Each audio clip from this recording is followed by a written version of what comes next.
Baik, terima kasih teman-teman semua sudah menyempatkan diri untuk hadir di acara CSGS Lecture Series. Ini lecture series pertama sesudah kita agak vakum, agak beberapa, mungkin 2 tahun gitu. Setelah saya sempat kita inisiasi dulu tahun 2016-17. Lalu saya Jadi ketahuan dalangnya siapa gitu ya. ya kira-kira gitu, Pak. dalangnya ini. Nah, hari ini kita mendapat kehormatan bisa berbincang dengan Yang Mulia Pak Dubes Wahid Supriyadi, Duta Besar untuk Federasi Rusia dan untuk Republik Belarus. Ini kesempatan langka menurut saya karena selain karena kalau normal posisinya cukup jauh antara Rusia dengan Indonesia ini, kita sempat mau mengundang dulu Pak Dubes Wahid dulu tahun 2017, waktunya agak sulit juga. Tapi selain karena jarak, juga karena Pak Wahid ini sebentar lagi sudah mau pulang ya, mau berakhir masanya di Rusia. Saya kardus-kardus itu. Di belakang beliau sudah kardus-kardus yang sudah siap pulang. Jadi ini kesempatan sangat berharga untuk teman-teman yang ada di sini juga. Nanti silakan kalau mau bertanya sudah bisa langsung di chat sambil mendengarkan pemaparan. Sebenarnya modelnya diskusi ringan saja ya Pak. Jadi kita nggak perlu terlalu formal dengan segala macam misalnya presentasi dulu atau nanti ada sesi tanya jawab sendiri. Tapi saya sudah menyiapkan beberapa pertanyaan awalan untuk Pak Dubes Wahid yang terutama terkait dengan topik besar kita hari ini, COVID-19 dan relasi Indonesia-Rusia. Kalau kita perhatikan di media, tadi juga kita sempat berbincang di awal sebelum acara dimulai dengan Pak Dubes, COVID-19 ini kan pandemi yang berdampak ke seluruh negara dunia, hampir semua negara terkena dampak. Yang paling besar jelas Amerika Serikat sementara ini, dengan jumlah jumlah yang terjangkit COVID ini paling besar sedunia. Tapi nomor 2-nya ini Rusia. Yang cukup menarik kan di awal saya ingat betul awal-awal sekitar bulan Februari Maret itu Rusia masih agak longgar. Iya, bahkan mengirim bantuan ke Italia dan Amerika. Betul. Ini yang menarik nih. Mungkin Pak Dubes bisa sedikit bercerita ke teman-teman juga ini. Tidak semuanya mungkin mengikuti perkembangan di Rusia. Sebetulnya kondisi Rusia saat ini seperti apa Pak di saat pandemi ini? Kondisi masyarakat, kondisi pemerintahnya, terus teman-teman KBRI di sana seperti apa kondisinya gitu? Ya, terima kasih Bung Radit ya. Pertama, saya ucapkan terima kasih pada Mas Erlangga, kebetulan ini ada kawan baik saya Mbak Ani, sama-sama dulu di Melbourne. Dan saya senang bahwa sekarang Rusia mulai dilirik lah oleh beberapa universitas. Tahun lalu kita kedatangan banyak universitas Indonesia yang merintis kerjasama dengan berbagai universitas di Rusia, dan Rusia sangat sekali welcome ya, terhadap kerjasama ini karena mereka merasa pernah memiliki hubungan yang sangat romantis dengan Indonesia, bahkan sebuah universitas di Tomsk ya di Siberia ya, itu punya hubungan yang baik sekali dengan Universitas Patimura di Jawa Timur sampai sekarang ya. Program-program itu jalan, bahkan ada satu universitas di Nusa Tenggara ya, universitas ini swasta kecil tapi sebentar lagi negeri, Universitas Teknologi Sumbawa kalau saya lupa namanya, itu merintis kerjasama dengan Moscow State University. Ini universitas nomor 1. Dia melayani universitas yang tidak peringkatnya itu ratusan.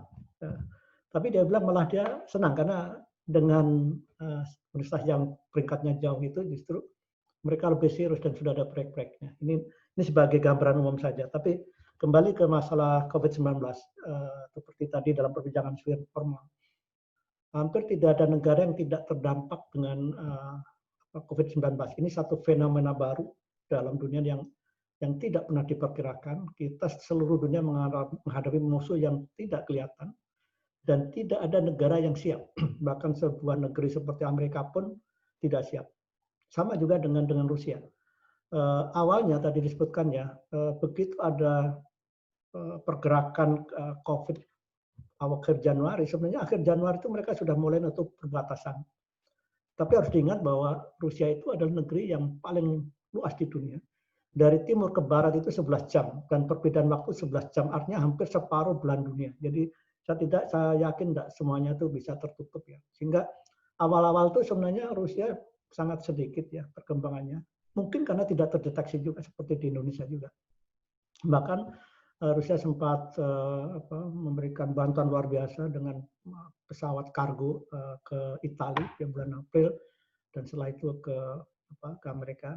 Nah, tetapi terus belakangan jumlahnya itu meningkat, bahkan setiap hari itu beberapa hari lebih dari 10.000 per hari. Tapi mereka juga sudah melakukan rapid test itu di atas 7 juta.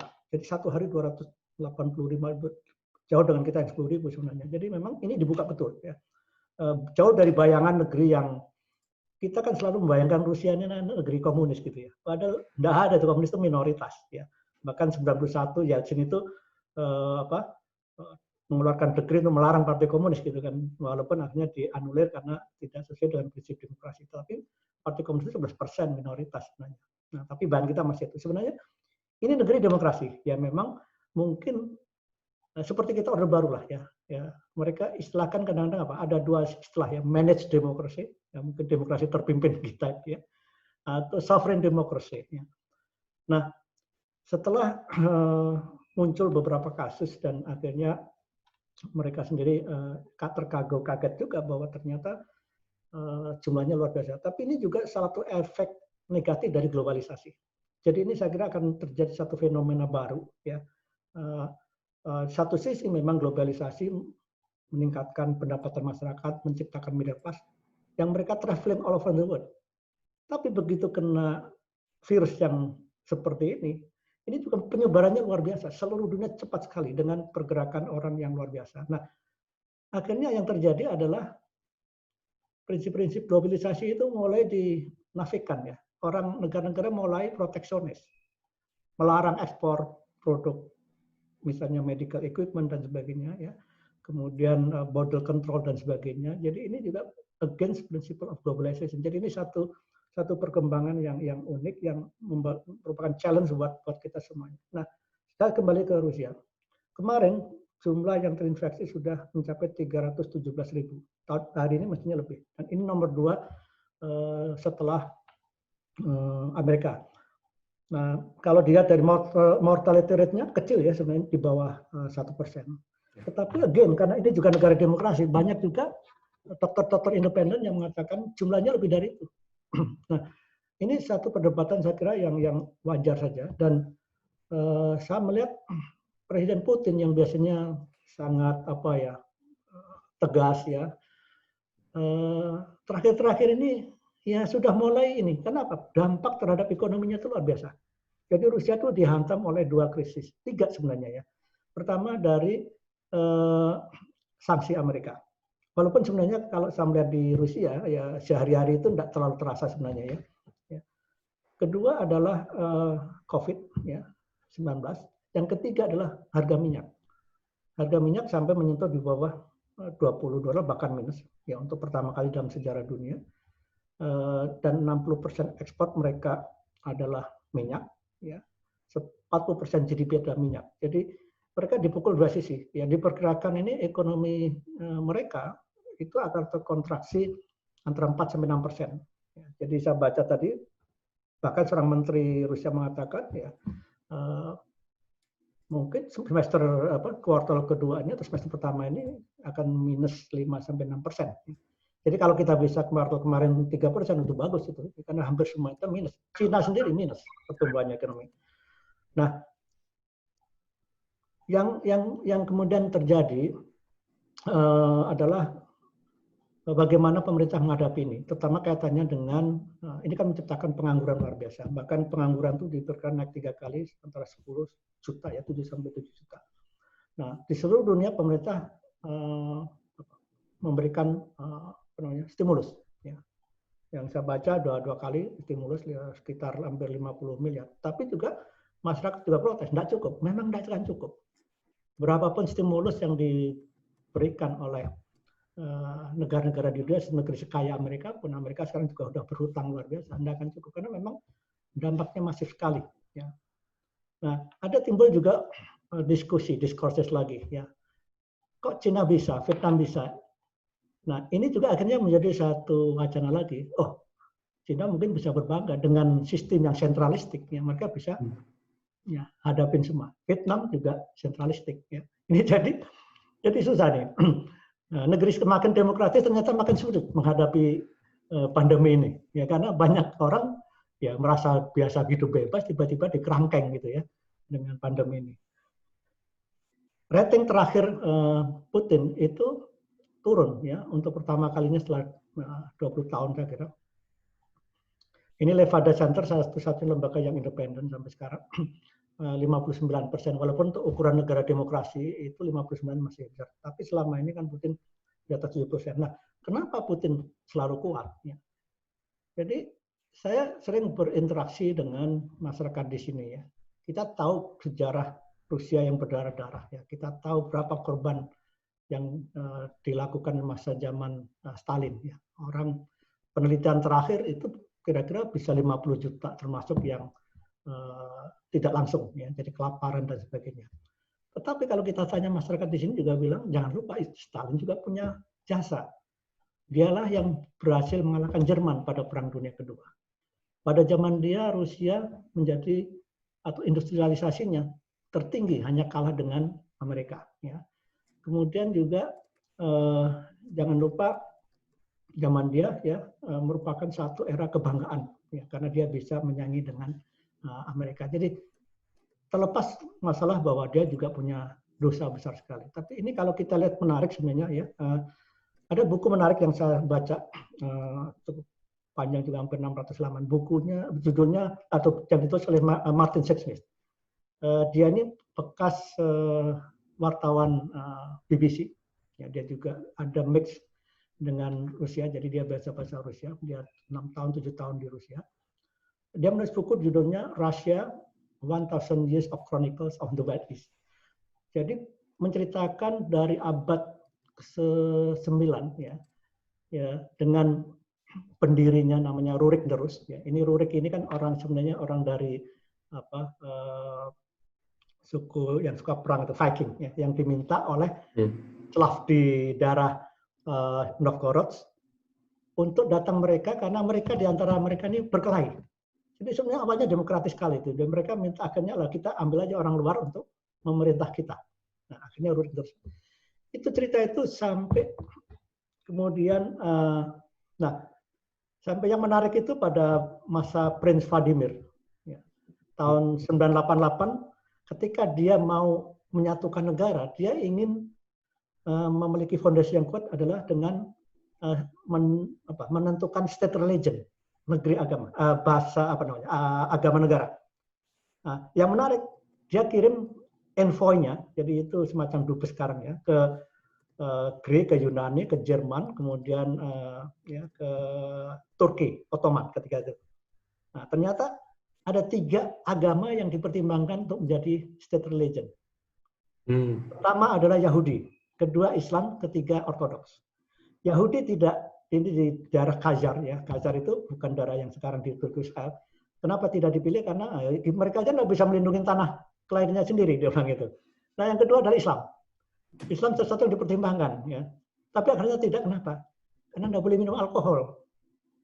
Zaman itu kan tidak ada heater, tidak ada orang tiap hari untuk melawan dingin minum alkohol. Nah akhirnya diambillah Ortodoks. Sehingga sebenarnya antara Islam Ortodoks sampai sekarang tuh nggak ada masalah gitu. Ortodoks dengan Katolik bunuh-bunuhan. Ya. Ini ada sejarahnya ketika kerajaan Polandia masuk ke Moskow menguasai 6 bulan, ya itu berdarah-darah luar biasa. Sampai sekarang sentimen itu masih ada. Nah, dari dinasti Ruris itu ya, muncul seorang diktator namanya Ivan Terrible. Ivan IV yang menyatukan Rusia wilayah yang sangat luas termasuk Kazan, Republik Tatarstan sekarang ini jatuh zaman itu.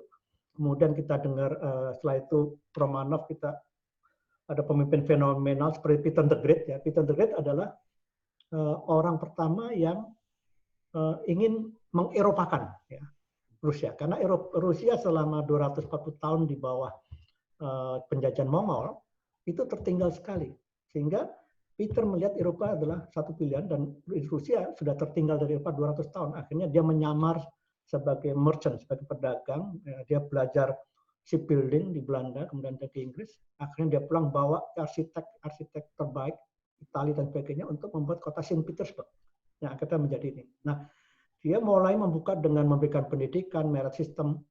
Nah, tetapi begitu ada revolt, akhirnya dia menjadi seorang diktator juga. Sama dengan Catherine the Great. Catherine the Great sebenarnya orang Jerman sebenarnya, Jerman 100% ya. Dia menikah dengan Peter III, ya Peter III-nya ternyata ya kacau lah gitu ya, akhirnya ya, dibunuh oleh satu gerakan yang karena sebenarnya Peter III ini lebih bisa bahasa Denmark daripada bahasa Rusia ya. Jadi dia menandatangani dengan Jerman yang wilayahnya akhirnya menimbulkan ketidaksenangan orang-orang Rusia dan akhirnya berkolusi dengan Catherine. Nah, Catherine the Great itu menarik karena dialah yang pertama membuka ya, demokratisasi di sini karena dia pengagum Voltaire, ya, jadi pembagian kekuasaan. Nah, tapi setelah itu terjadi pemberontakan Kosak, Pakuchev. Ya. Akhirnya ya harus diberantas dengan ya mengirim tentara. Jadi akhirnya dia menjadi seorang otoriter. Jadi cerita Rusia ini adalah apa? Cerita otoriter. Karena apa? Ketika pemimpin itu sudah mulai terbuka, di situ tantangannya berat sekali. Yang terakhir misalnya Alexander II ya, itu adalah ya yang membebaskan pertanahan untuk dikembalikan pada petani. Ya. Tapi di situ muncul gerakan-gerakan kiri. Ya. Itu timbulnya Bolshevik dan Menshevik itu di situ. Ya. Akhirnya anaknya kembali lagi menjadi diktator. Jadi sampai Nicholas II dan jadi kalau kita cerita itu memang whoever di Rusia ini, yang negeri sebesar itu, they need strong leadership. Nah, dalam alam demokrasi ya, seperti Putin sekarang ini, sebenarnya saya menggambarkan Pak Putin ini kayak Pak Harto. Ya, jadi apa ya di satu krisis memang diperlukan strong leadership.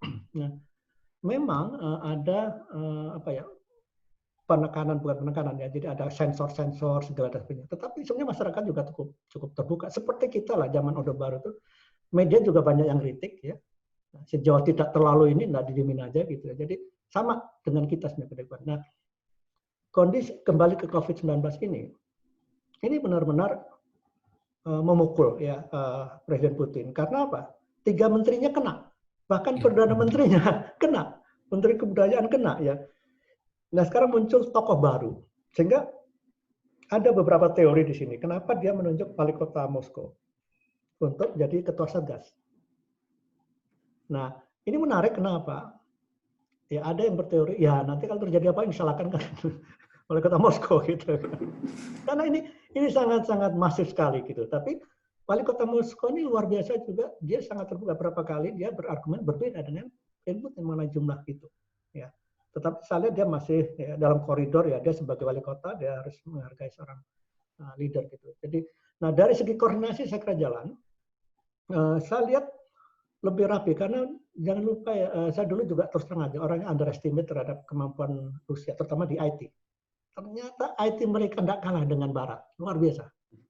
Ya, jadi di Moskow ini, ya, kita lihat kemarin waktu Piala Dunia ya, itu orang seluruh dunia saya kagum dengan penyelenggaraan Piala Dunia tempo hari karena apa? Tidak ada kejadian kerusuhan. Kenapa?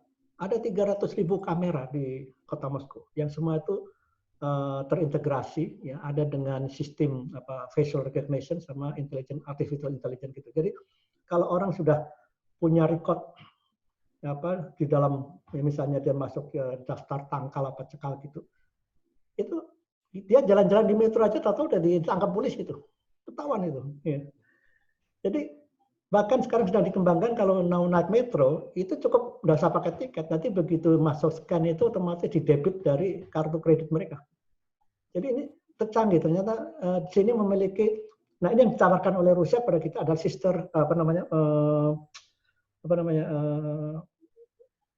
smart city. Yeah. Nah, smart city. Nah, sekarang ini bukan 100% lockdown, istilahnya mungkin partial lockdown. PSBB sama dengan kita. Ketika sekarang ini sudah mulai besar dan berat seperti ini, Jadi setiap orang, terutama yang beberapa kota besar seperti Moskow yang 52% terinfeksi di Moskow, itu mereka mendaftarkan dengan kartu online, yang itu datanya itu sangat integrated. Jadi orang-orang yang terdeteksi, yang misalnya dia harus mandiri, dia harus di rumah, istilahnya isolation ya. Nah, itu kalau dia keluar dia akan ketahuan dan bisa didenda. Jadi ini penggunaan IT luar biasa ya. Di kita kan sulit sekali ya. Kita ini waduh repot sekali nih, nggak suruh mudik gimana, mau udah orang sudah ribuan naik. Jadi ini bisa deteksi dengan mobile phone itu. Jadi misalnya ada yang memang dia harus izin ke kantor, misalnya staf kita kan ada yang pakai public transport.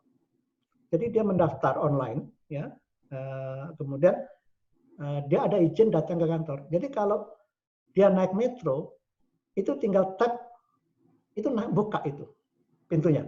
Kalau tidak sesuai dengan itu, tidak akan buka pintunya itu. Karena ini orang dia bisa jalan gitu, ini orang harus di rumah gitu. Tapi di satu sisi ada relaksasi juga. Jadi karena saya sudah biasa jalan-jalan itu 100 meter biasanya boleh, asal dengan sekarang ditambah dengan glove dan dengan masker ya. Kemudian shopping center yang kecil-kecil ya, kayak mungkin kita Indomaret itu buka. Jadi saya sering belanja itu, jalan enggak masalah itu cara. Kemudian apotek juga buka. Nah, restriksi ada, tetapi juga memang kalau saya melihat jauh lebih rapi dalam hal pengawasan ya.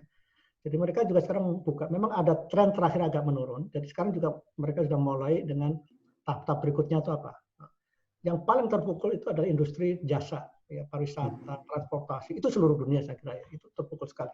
Dan memang ada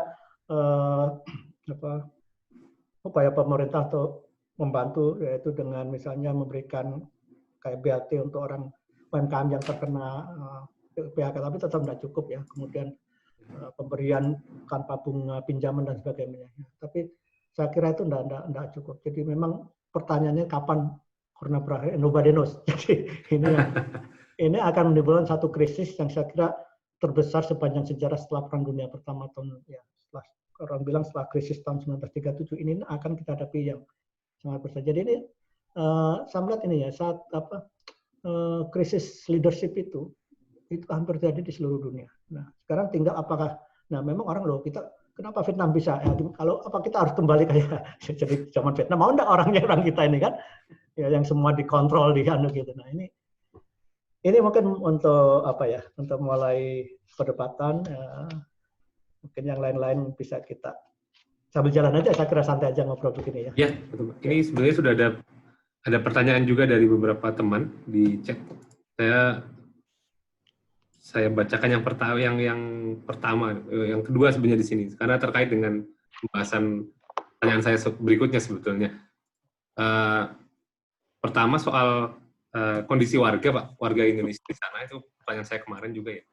Sebetulnya kalau tadi Pak Dubes bercerita soal kondisi Rusia, warga Rusia, pemerintahan Putin dan Nah, sementara kalau warga Indonesia sendiri gimana Pak kondisinya di sana? Ya, memang ini menarik juga. Jadi masyarakat Indonesia kan meningkat tajam ya, terutama mahasiswa itu dari 2016 itu sekitar 303 bulan, sekarang itu saya kira hampir 400. Yang tercatat di kita sih 645, tapi itu kan tercatat artinya mereka yang melaporkan diri.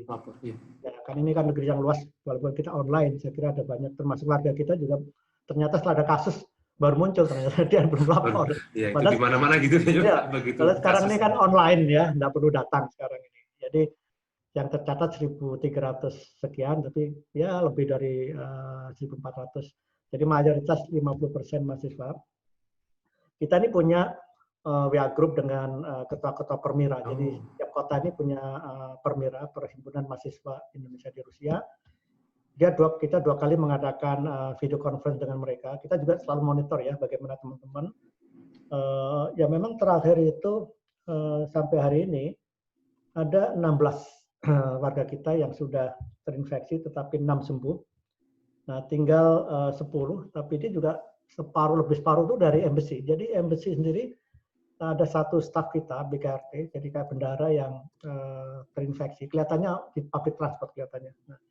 Nah, akhirnya kan dia tidak ada, awalnya dia biasa aja, merasa biasa, dengan ada sesuatu yang dikerja di kantor dengan beberapa teman di administrasi, ternyata setelah itu dia agak demam, diperiksa, ternyata positif.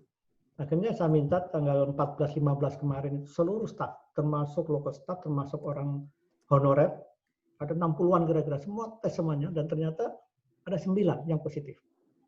Ya. Yang dari mahasiswa saya kira udah tidak masalah karena hanya 1 yang hospitalized. Ya. Nah, yang lain itu cukup mereka tinggal di boarding. Kalau di sini sekolah kan mereka di boarding ya, dan cukup terjamin lah ya mereka memang ada beberapa yang kekurangan apa ya, misalnya masker. Kita udah berapa kali kita kirim masker dan vitamin karena ini bagaimana menahan untuk kekuatan ya, karena sampai sekarang vaksinnya kan belum ditemukan ya. 1 tinggal, nah ada 1 dari staf kita. Nah sebenarnya ada 4 staf kita yang tidak ada simptom. Itu staf lokal honorer, ya dia nyopir biasa, kerja bersih-bersih, tidak ada simptom, tapi ternyata positif. Tapi kita groundedkan gitu ya.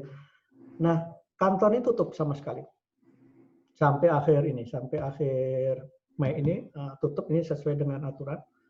Dan ini kita sampaikan, kita laporkan kepada Satgas siapa-siapa yang positif tetapi dia cukup self isolation gitu ya. Nah ini terekam mereka nih. Kalau mereka coba-coba keluar dari apartemen, ya itu ketahuan dan dendanya mahal sekali. Nah, kita lakukan adalah kita supply ya, semua kan kita juga bisa ngirim langsung. Jadi dengan sekarang kan menimbulkan bisnis baru yaitu bisnis online ya, makanan kayak GoFood gitu. Kita supply teman-teman terutama yang bisa kita jangkau dan juga yang sebenarnya agak ter-affected gitu ya. Itu teman-teman yang pekerja migran PMI. Ada sekitar 400 saya kira yang kerja migran, kebanyakan dari Bali, mereka di spa terapis ya. Ada beberapa yang memang sudah tidak kerja, ya. Ada yang memang sudah tidak gaji, ya. Ada yang harus pulang dan kita sudah pernah berikan kayak sembako lah ya. Tapi memang kita dengan delivery, ya. Kita sudah lakukan. Tentunya memang kita terbatas, kita bilang kita tidak bisa semua mencukupi, tapi untuk hal emergency kita lakukan. Ada 1 yang kita tampung di embassy dan sudah ada 20 yang kita pulangkan, yaitu kerjasama dengan Aeroflot. Kan penerbangan internasional ditutup ya. Ya, betul. Nah, tetapi Aeroflot juga kadang-kala dia mengambil warga mereka yang ada di Bali. Ya, kemudian kita bilang Aeroflot boleh nggak kita titip? Ya, akhirnya mereka mengizinkan ada 20. Ini ada tanggal 25 ini, Mei ada penerbangan lagi di sana. Kita lihat sudah 21 yang daftar. Ini rata-rata mahasiswa yang memang sudah selesai, atau dia menunggu sampai September, atau juga ada beberapa pekerja migran yang memang kontrak sudah selesai. Jadi, tapi sejauh ini kita melihat tidak ada hal-hal yang sangat ekstrim ya yang terjadi, karena saya tanya dengan perwira ini beberapa yang boarding itu cukup bagus, mereka ada petugas khusus yang mengantar makan dan sebagainya, mengatur dan sebagainya gitu. Nah, jadi sangat kalau menurut saya itu sangat tertata lah gitu ya. Yeah. Organized, sangat organized. Ya. Agak mungkin ya ini pelajaran juga ya Pak ya untuk Indonesia, banyak yang bisa dipelajari juga dari Rusia cara mengelolanya ini. Ya betul. Jadi ini saya pernah berapa kali kemarin juga webinar ya dengan apa yang bisa kita pelajari, lesson learn gitu ya.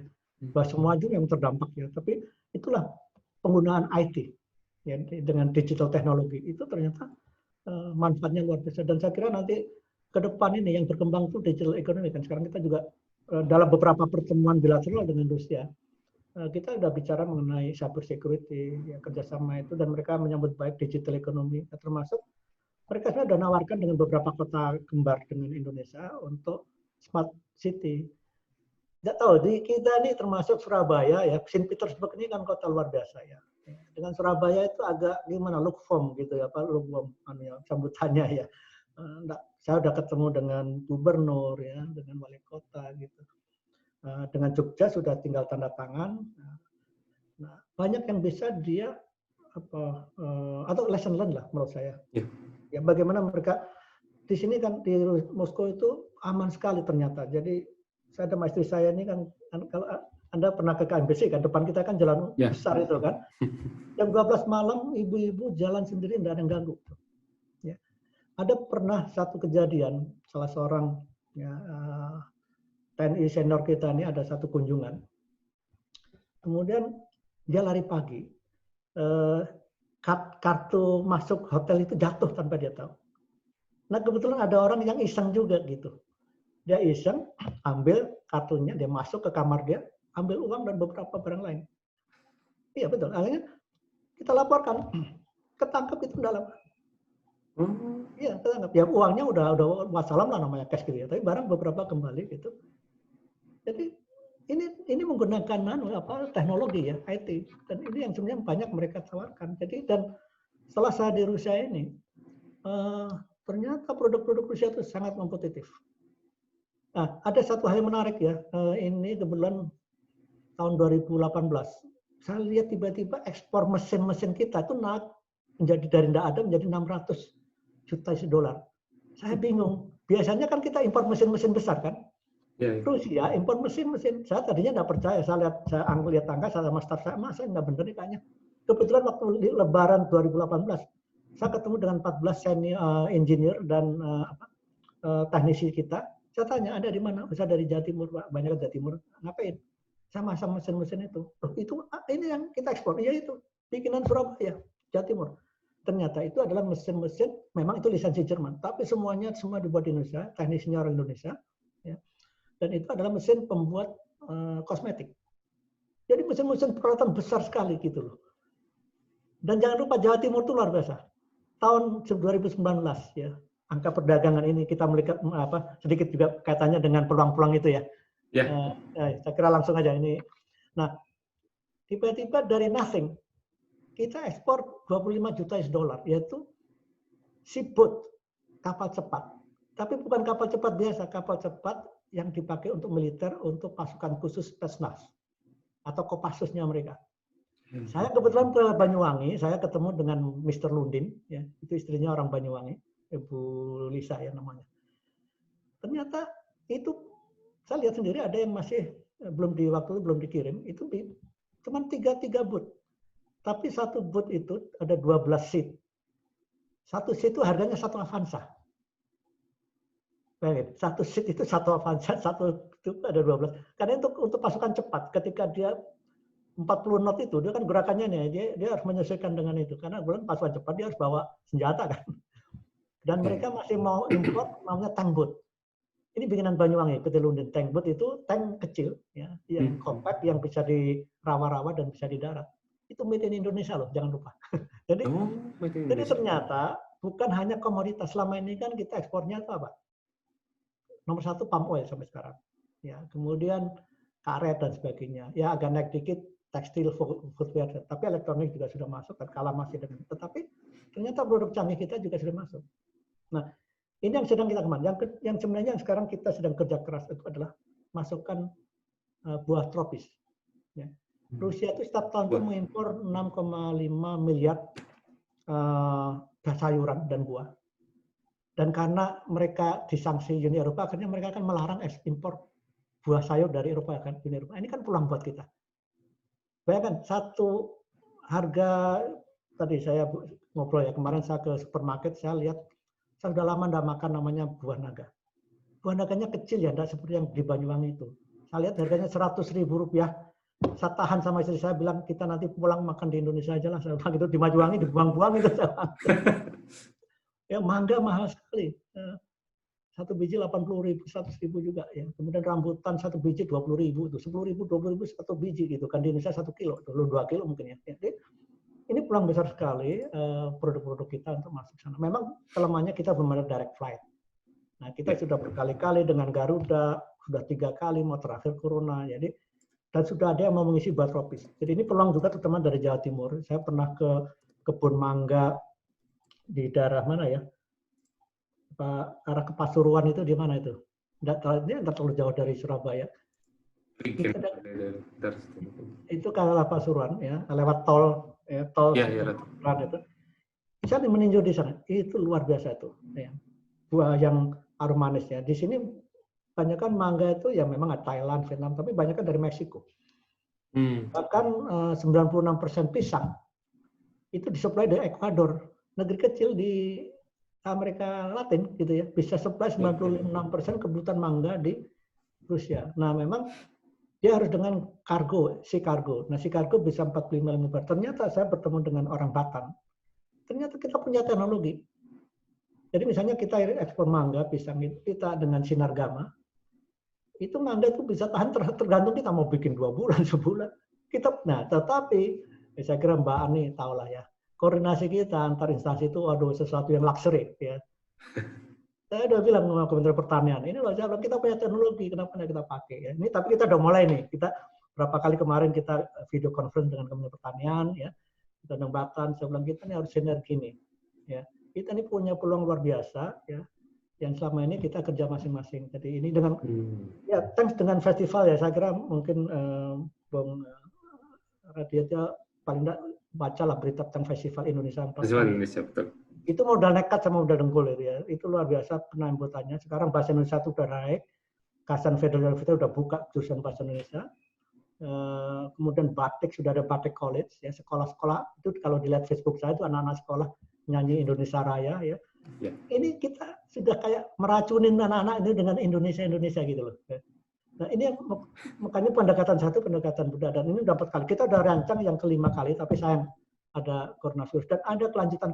Bahkan sebenarnya Maret kemarin sudah ada delegasi tim dari Indonesia yang mau kerjasama dengan industri di Rusia untuk membuat atau joint production mengenai alutsista dibuat di Indonesia untuk pasar Asia Tenggara. Sayang ya dengan COVID ini, memang sekarang ini bagaimana kapan selesai ini. Tapi saya melihat ini sudah tinggal take off-nya aja. Saya pesan pada pengganti saya, staf-staf ini yang sudah kita buat jangan dihentikan lagi. Karena branding itu kan nggak bisa berhenti. Branding itu harus, branding image itu kan terus ya. Kita tahu KFC kan, tapi KFC kan tiap kali tetap aja bikin iklan. Walaupun everybody knows KFC, everybody knows McDonald's gitu. Tapi tetap mereka pasang iklan. Jadi harus ada continuity. Dan sekarang permintaan UMKM dari Indonesia luar biasa. Kita udah nolak-nolak untuk kita berikan 70 gratis untuk UMKM. Lainnya yang industri besar saya suruh bayar ya, tapi UMKM saya gratiskan. Udah kita udah nolak.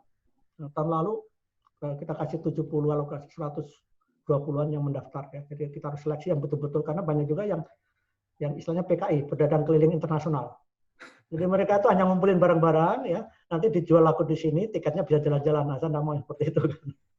Nah, dan alhamdulillah sekarang udah banyak permintaan dari UMKM. Si batik itu rutin ya, ada mereka datang ke Indonesia, dia kasih desain Rusia. Nah, ini salah satu yang saya sampaikan pada webinar ini juga peluang ini. Jadi ya tidak harus nanti hubungan internasional jadi diplomat atau kerja di kantoran gitu ya. Bisa jualan lah nanti ke Rusia.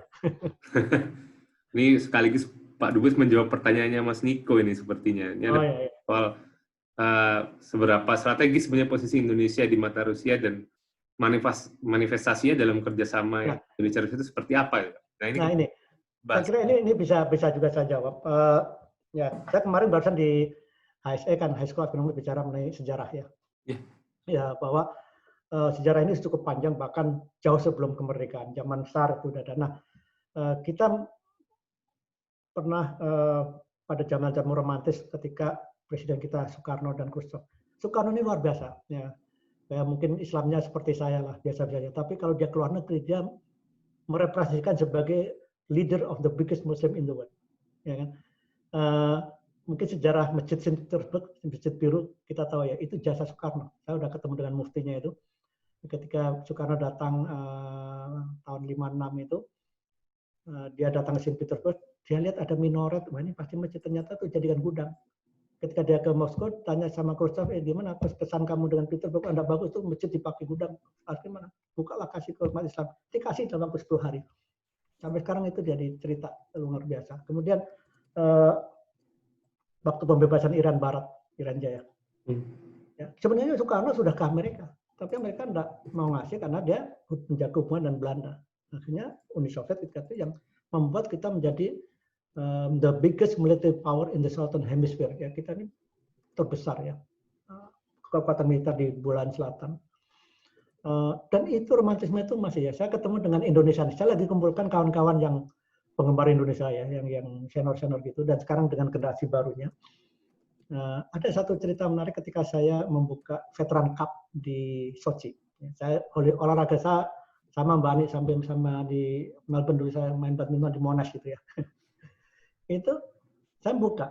Kemudian ada kakek-kakek bawa kaset lama itu diputar. Saya pikir dia mau mutar lagu Indonesia, lagu kebangsaan mereka. Itu lagu Rayon Pulau Kelapa yang pakai bahasa Rusia.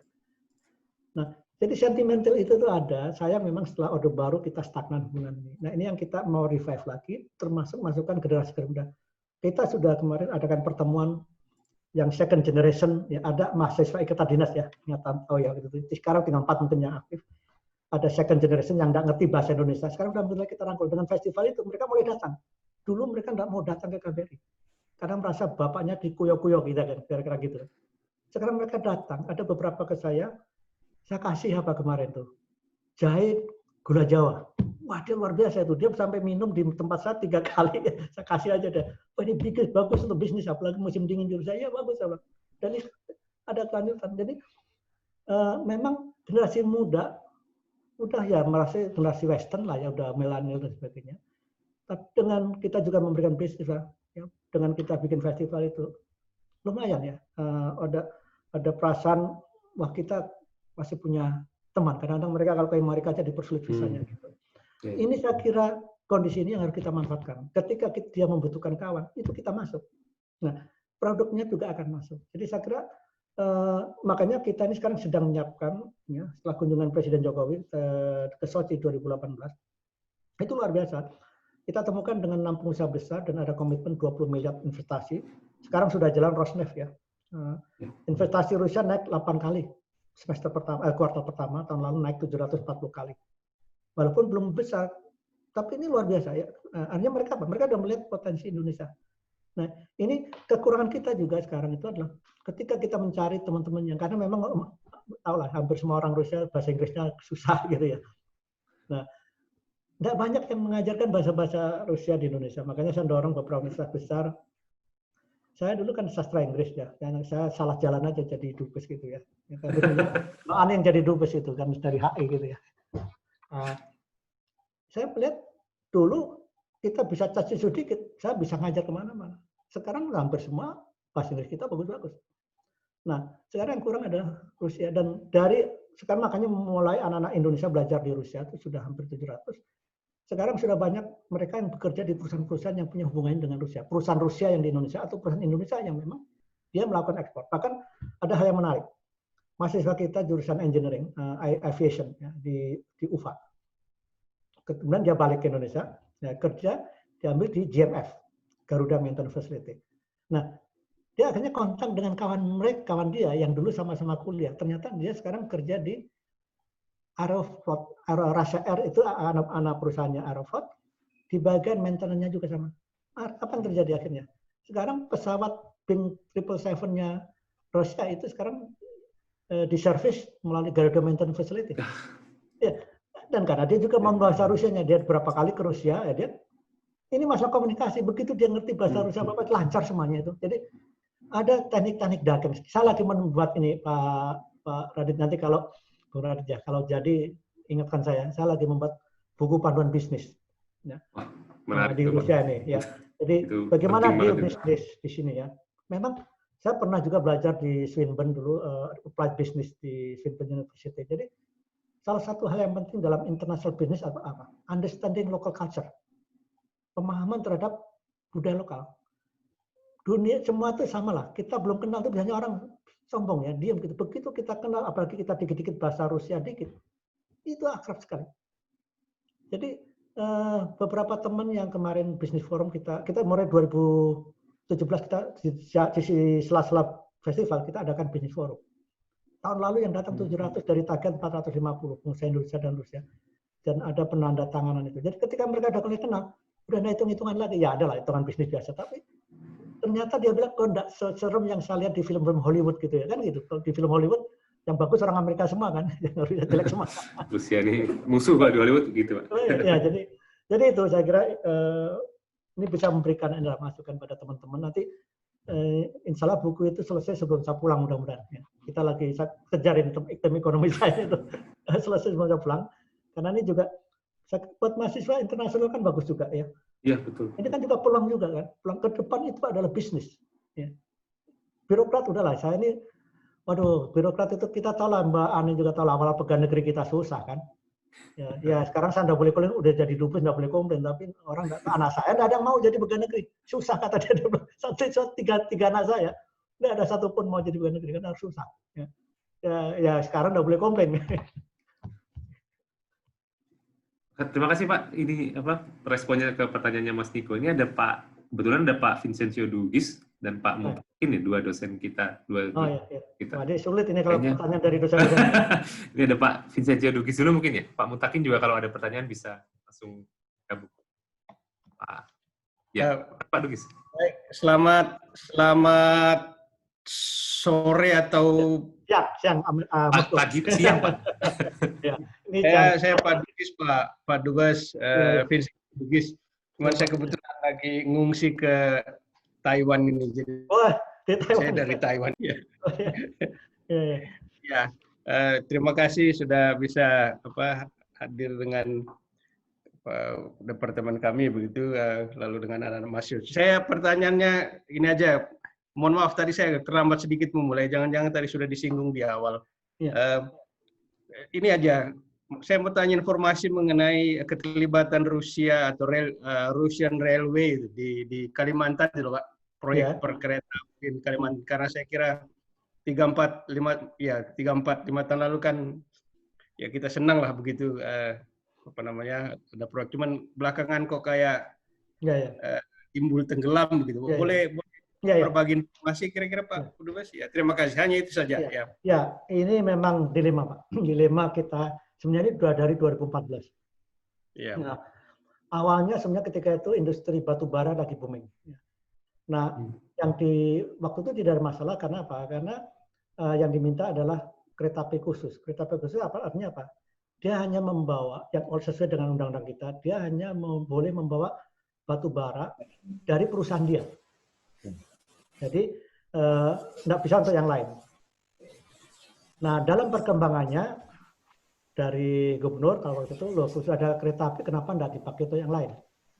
Nah, kalau untuk penumpang, mereka bilang sebenarnya kalau penumpang bukan core bisnis kita, berapa sih orang Kalimantan dia bilang gitu. Tapi karena ada permintaan itu, akhirnya ini harus dirubah undang-undangnya. Kan itu yang takes time, Pak.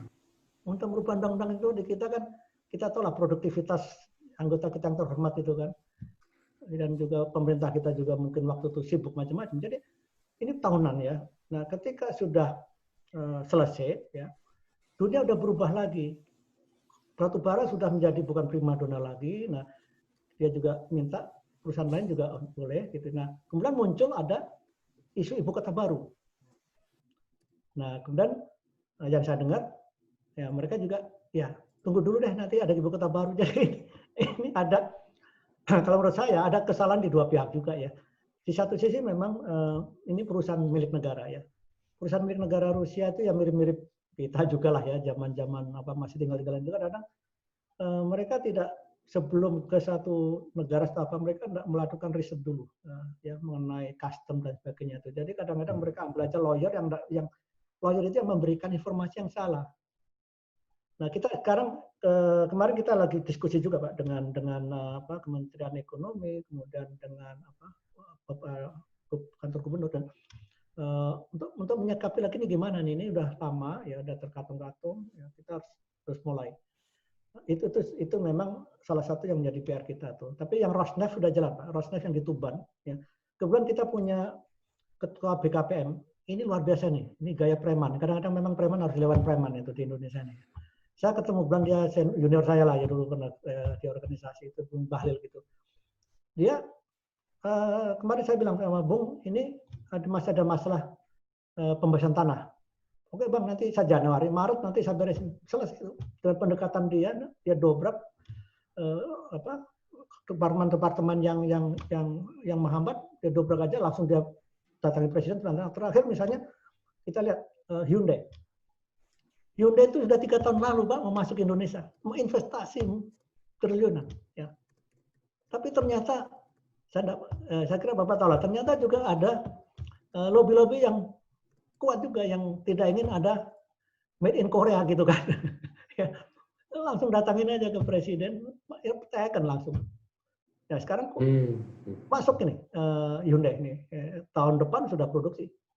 Dan Hyundai sekarang kan kualitasnya tidak kalah dengan bikinan-bikinan di Rusia, Bapak lihat di mana-mana udah kalah gitu ya. Jadi banyak sekali ya bottleneck di kita. Ini pengalaman saya dulu di Melbourne, di Abu Dhabi itu. Kadang-kadang diplomat disalahin, kita sudah membawakan investor. Tapi 90% permasalahannya kan di dalam negeri, Pak.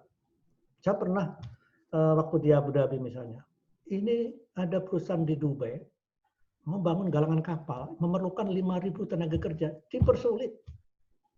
Saya menghadap gubernur ketika itu. Semua kepala dinas dipanggilin. Wah, dia bilang, wah, waktu bicara dengan gubernur, semuanya bilang beres. Saya pulang ke Dubai dengan besar kepala gitu, wah selak kali jalan beres gitu kan. Ternyata sebulan berikutnya, 2 bulan berikutnya dihubungin, nothing apa, no movement at all ambassador, mati saya. Ternyata ya di bawah-bawah itu. Ya, ini yang waktu kunjungan presiden saya sampaikan juga. Nah ini memang permasalahan kita semua. Kita ini sebenarnya terlalu menarik untuk investasi. Apa yang kita kurang? Kita semua resources, human resources, kita punya natural resources, semua ada. Nah sekarang juga kalau kemarin data terakhir kalau salah dari IMF ya kalau salah itu. Kita sekarang dengan krisis seperti ini aja, kita sekarang menjadi the fourth most attractive for investment ya. Nomor 4, saya lupa nomor 1 mana ya. Kita di bawah lupa ya. Pokoknya nomor 4 dunia ya. Jadi artinya not bad gitu, tapi memang it's problem of bureaucracy. I'm part of bureaucracy, but sometimes I fed up with the democracy also gitu. Kadang-kadang ya ini kadang-kadang saya nggak ngerti juga ya. Atau kita perlu diktator lagi ya, tapi nanti ramai juga itu di demo tiap hari gitu. Jadi itu Pak Vincent. Pak Vincent ini aman-aman Taiwan ya, kelihatannya ini udah deg-degan juga nih. Kalau kami masih aman saja Pak, masih bisa pergi-pergi, cuman protokolnya semua jelas di mana-mana kampus. Ya. Terima kasih Pak Dubes. Terima kasih Pak Dugis dan Pak Dubes. Ini ada pertanyaan juga tadi dari Mas Probo. Mas Probonya bisa online nggak nih? Jadi agak panjang soalnya pertanyaannya. Sampaikan sendiri. Ada beberapa pertanyaan menarik sebenarnya ini. Tiga pertanyaan dari Mas Probo. Mas Probonya ada nggak ya? Nggak ada, saya bacakan ya. Terutama terkait ini, Pak. Tadi sudah sempat disinggung soal Bapak mau habis ini sudah nggak di sana lagi gitu dalam waktu tidak lama gitu. Kira-kira fokus terakhir ini apa Pak? Yang menjadi fokus kebijakan atau fokus acara kegiatan Pak Dubes di akhir penugasan ini apa? Lalu yang kedua soal pembelian pesawat Sukhoi. Kelanjutannya seperti apa ini? Apakah kemarin kayak di acara dengan HSE itu pembelian alutsista gimana nih kelanjutannya sesuai ini gitu. Sama yang ketiga ini mungkin menarik nih Pak. Ini ada kalau Bapak bisa cerita soal pusat studi Nusantara di Dagestan. Baru dengar nih. Mungkin Pak Dubes pasti lebih bisa cerita juga soal itu. Iya. Gitu Pak. Oke, menarik ini. Satu ya sekarang ini boleh katakan semua working from home ya. Banyak agenda-agenda KBRI yang sudah kita buat itu ternyata pertama harus kita batalkan karena memang tidak mungkin. Kedua juga budget cut luar biasa ya. Karena ini sekarang anggaran-anggaran dipotong khusus untuk COVID. Oke, tetapi kita sekarang tetap menjalin hubungan. Nah, sekarang kita adakan pertemuan-pertemuan dengan webinar-webinar seperti ini, kemarin dengan HSE dan sebagainya itu untuk menjaga momentum. Ini saya lagi mengatur jadwal dengan Kazan. Itu lucu, bukan lucu ya, menarik. Itu Republik Tatarstan yang mayoritasnya Muslim, presidennya. Di sana namanya presiden, ya, namanya Rustam Minnikanov, saya kenal baik. Karena sekarang ini kontak dengan kita bagus ya. Kamas, tahu ya, truk Kamas itu ya. Itu sekarang dia punya counterpart Bluebird, tapi juga ada industri kita yang ingin gandeng untuk memproduksi bersama untuk militer. Karena kita juga bikin kendaraan militer gitu kan. Jadi banyak sekali dengan Kamas. Dan kita pertama kali kemarin ikut dalam Kazan Summit. Ada 8 perusahaan Indonesia yang khusus halal produk. Wardah, ya, kemudian ya Indofood ya, terus ada Indocafé yang Indocafé, terus apalagi Wardah, terus Safira ya, baju Muslim. Sambutannya bagus sekali. Nah, tapi ternyata ya akhirnya saya bisa bahkan sebenarnya Martin sudah ada kunjungan ke Kazan, tapi saya akhirnya hanya nulis surat aja ke presiden itu. Tapi momentum itu kita jaga, ya. Jadi memang 75% fokus di kita ini ekonomi.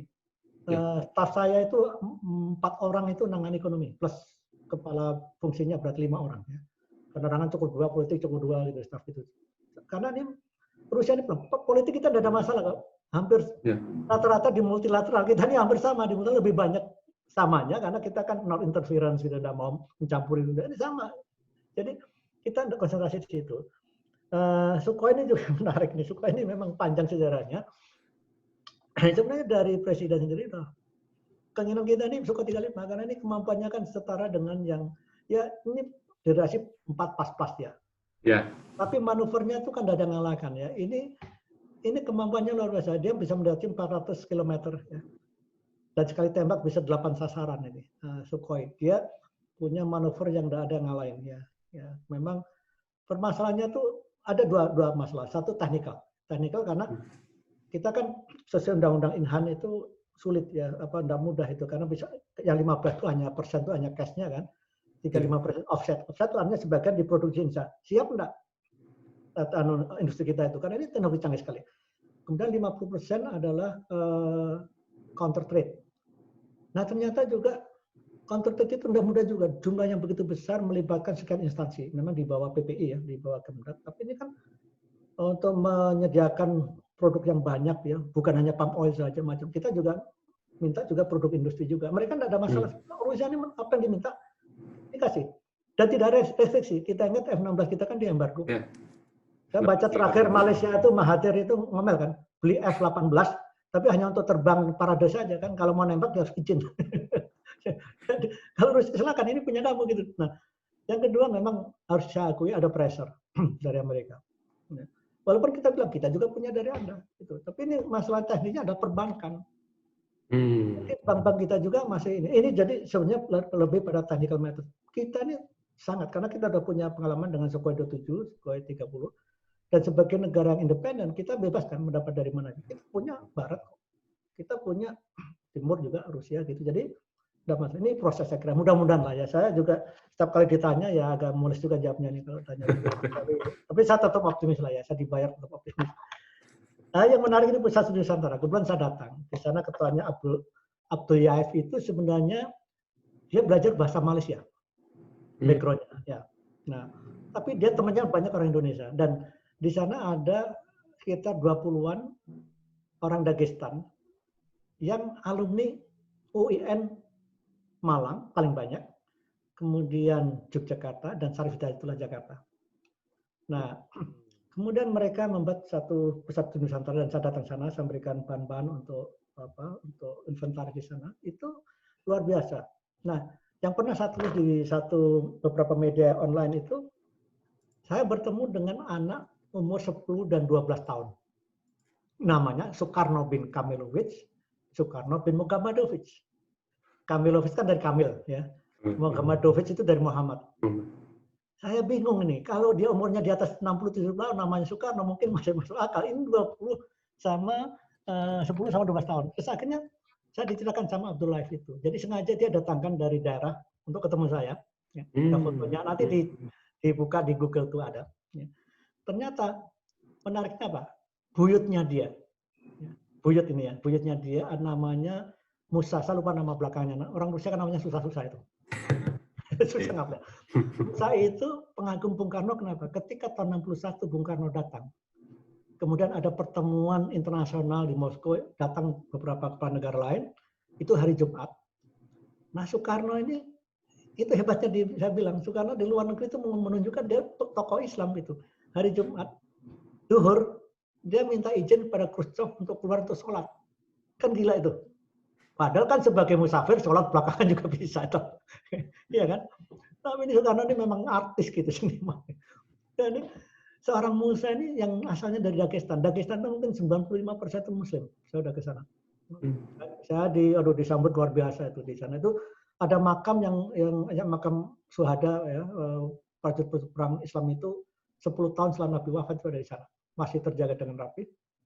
Dan akhirnya Musa itu nulis surat ke Dubes. Waktu itu saya lihat namanya Pak Abdul Malik ya. Tapi surat itu tidak pernah dijawab karena dia minta izin akan memberi nama anaknya itu Soekarno. Tapi mungkin surat itu tidak pernah nyampe karena waktu itu kan disensor surat itu kan. Yeah. Nah akhirnya diberilah nama Soekarno bin Musa. Nah ini cucunya. Jadi tempo hari ketika saya waktu itu pernah bicara di Brawijaya ya, saya ketemu Pak Rektor. Saya bilang Pak Rektor ini anak nih kalau nanti di S1-nya dikasih beasiswa Brawijaya kan lumayan ini hebat. Orang Rusia namanya Soekarno. Mudah-mudahan nanti Erlangga kalau Brawijaya. Jadi ini apa? Ada cultural link yang bagus. Tapi yang selama ini kita tidak pernah memanfaatkan sentimen itu. Itu yang sekarang saya gali sebenarnya itu. Makanya kemarin ini waktu saya mengumpulkan Indonesianis termasuk yang muda-muda nih. Luar biasa. Saya datang undang 50, datang 70. Ini orang-orang yang udah ada yang banyak yang belum bisa bahasa Indonesia, tapi begitu festival kita selenggarakan mereka tertarik. Ada yang nari sampai sekarang udah bisa bahasa Indonesia, ada juga gitu. Ini yang saya harapkan sentimen-sentimen kita manfaatkan. Dan Rusia itu negeri yang kaya sekali. Tidak akan bangkrut. Rusia itu hanya dibuat sanksi oleh Amerika, tidak akan. Ya. Negeri kere kayak Korea Utara aja, maaf ya, ini bahasa tidak bangkrut sampai sekarang dong, disangsi sampai. Ini negeri kaya dan bukan, tidak ada masalah ideologi lagi dengan Rusia. Tidak ada lagi ideologi. Jadi apa lagi gitu. Nah ini kesempatan ini akhirnya harus kita makan ke depan. Baik, terima kasih Pak atas penjelasannya soal jawabannya dari pertanyaannya Mas Probo. Ini ada pertanyaan lain dari Mas Fauzan. Mas Fauzan mau langsung menanyakan? Kita masih punya waktu untuk langsung menanyakan ke Pak Dubes mungkin? Bisa online nggak Mas Fauzannya? Kalau nggak, aku tanyakan. Baik, saya ini akan saya parafrase kalimat Mas Fauzan di chat ya Pak. Jadi ini soal kerjasama industri Pak. Tadi kan ada kerjasama soal misalnya perdagangan. Ya. Nah kalau dalam konteks industri ada fokus khusus nggak Pak kerjasama industri antara Rusia dan Indonesia? Dan kalau ada, apakah ada program soal transfer of technology dari Rusia ke Indonesia? Ya. Terima kasih Pak. Ya, makasih bagus nih. Seperti tadi kata, Rusia itu tidak pelit kalau apalagi dengan Indonesia. Ya, saya berbicara dengan masyarakat ya, saya keluyuran, saya ke pasar segala macam-macam. Mereka melihat Indonesia itu apa? Indonesia is our true friend. Indonesia ada teman sejati. Jangan lupa, mereka tidak bilang itu pada China. Kan lucu kan? Saya ini keluar dari mulutnya seorang menteri luar negeri namanya Lavrov. Ya, di depan menteri dubes ASEAN. Dia bilang begini, we will never have military pact with China. Kaget saya. Kita tidak akan pernah punya fakta militer dengan China. Jadi ada cultural distrust yang tinggi antara Rusia sama China sampai sekarang. Kalaupun mereka kelihatan dekat karena ada musuh yang sama, Trump itu, ya kan? Jadi tapi dengan Indonesia, dia bilang Indonesia true friend. Bahkan kalau ini pertemuan antar parlemen ya, dia bilang ke saya, kalau Indonesia diserang kita akan pertama kali datang ke Indonesia. Ingat waktu tsunami, pesawat yang mendarat, ya 2004 saya masih di Melbourne ya, kita konjen di Melbourne. Yang datang pesawat pertama kali mana? Rusia kan. Jadi mereka satu kata dan perbuatan kalau menurut saya. Ya. Jadi mereka tidak pernah berpikir masa ideologi gitu loh. Jadi, nah termasuk industri ini, saya banyak sekali permintaan-permintaan. Dan mudah-mudahan ini akan dimulai nanti dengan KAMAS, dengan satu industri di kita, swasta. Tetapi juga yang sekarang sudah jalan adalah antara senjata itu Kalashnikov, ya. Kalashnikov dengan Pindad itu sudah ada kerjanya. Ya, kita tahu kualitas Kalashnikov itu AK-47 itu, ya, itu ditaruh di lumpur tahunan itu masih bisa nembak itu, dan itu luar biasa. Dan saya sendiri datang ke kantornya di Moskow dan mereka senang udah ada kerjasama dengan ini PTDI dan juga dengan Pindad ya. Kemudian juga ya dengan sebenarnya, nah ini yang kita dorong sebenarnya Saint Petersburg itu sebagai pusat shipbuilding mereka. Ini tinggalan Saint Petersburg, Peter the Great itu ingin ngebut sekali dengan Jawa Timur. Karena apa? Jawa Timur punya PAL, punya Surabaya. Mudah-mudahan ini ada yang dari Pemda yang mendengarkan, karena saya kecewa terus terang aja ya. Respon dari Pemda itu terus terang aja saya sampaikan. Yang mungkin sampaikan aneh lah.